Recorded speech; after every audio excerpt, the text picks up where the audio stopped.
दी गई संख्याओं के गुणनखंड याद कीजिए। जैसा कि पिछले पार्ट में हम पढ़ चुके हैं कि दी गई संख्याओं के गुणज याद कीजिए। अब ये क्वेश्चन आ गए, दी गई संख्याओं के गुणनखंड याद कीजिए।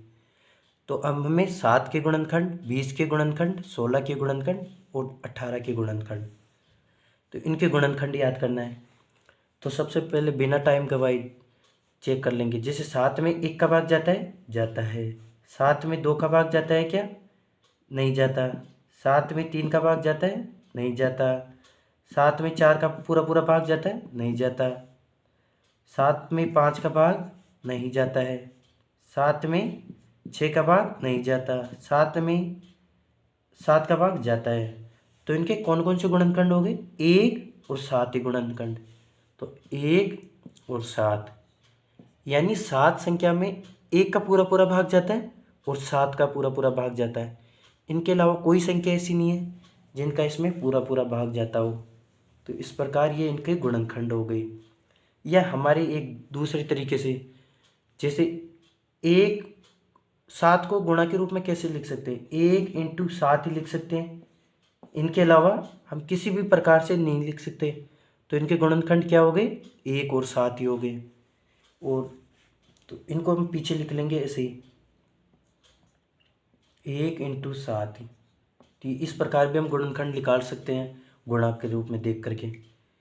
उसी प्रकार अब आ गया ये, जैसे 20 में हम 1 का भाग जाता है कि 20 में 1 बार जाता है। 20 में 2 का भाग जाता है। 20 में 3 का भाग नहीं जाता। 20 में 4 का भाग, 4 पंजे 20 जाता है। 20 में 5 का भाग, 5 चौका 20 जाता है। 6 दूनी 12, 36 18 नहीं जाता। 20 का 6 में नहीं जाता। 20 में 7 का भाग नहीं जाता। 20 में 8 का भाग, ये 8 का भाग नहीं जाता है। 20 में 9 का भाग जाता है, नहीं जाता। 20 में 10 का भाग जाता है। और 10 आधी संख्या आ गई तो सीधे ही हम 20 का भाग देंगे। तो कितने कौन कौन से गुणनखंड हो गए हमारे? एक तो 1 हो गया, 1 हो गया 2, 1 हो गया 4, 1 हो गया 5, 1 हो गया 10, 1 हो गया 20। तो ये हमारे 20 के गुणनखंड हो गए।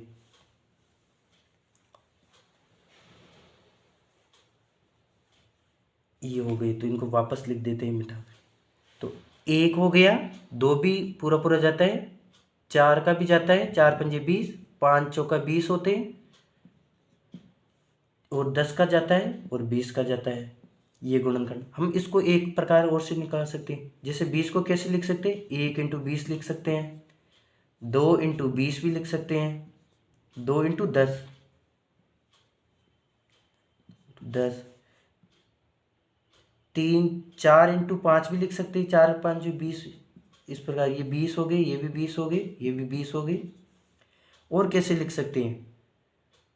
तो और लिख सकते हैं हम 10 इंटू 2 भी लिख सकते हैं, तो 20 ये भी हो गया। तो इस प्रकार ये 4 गुणनखंड हो गए, 1 2 4 5 10 और 20। इनके गुणनखंड हो गए। 16 के गुणनखंड, 16 में 1 का भाग जाता है, 1 बार 16 एकम 16, 2 8 16 होते हैं, पूरा पूरा गया। 3 पंजे 15, 3 छः 18 नहीं गया। 4 का 4 चौक 16 जाता है। 5 का 5 आम 25 नहीं, 5 चौका 20 5 नहीं जाता। 6 का 6 दूनी 12, 36 18 नहीं जाता। 7 का 7 दूनी 14, 7 21 नहीं जाता। 8 का भाग, 8 दूनी 16, 8 का जाता है। अब 8 ही संख्या हो गई तो सीधा ही 16 का दे दो, 16 एकम 16, ये भी जाता है। इसी प्रकार अब 18 में देखो 1 का भाग भी जाता है, 1 2 नाम 18 भी जाता है, 3 छंग 18 भी होता है। 4 का नहीं जाता, 5 चौका 20, 5 का भी नहीं जाता, 6 3 18 होता है, और 1 होता है 9 दूनी 18, और 1 18 का भाग। यानी ये इसके गुणनखंड हो गए। 7 के गुणनखंड यानी 1 और 7 का भाग जाता है। 20 में 1 का भी जाता है भाग पूरा पूरा, 2 का भी जाता है, 2 पंजे 2 दाई 10 होते हैं, 2 दाई 20। 4 का भी जाता है, 5 का भी जाता है, 10 का भी जाता है।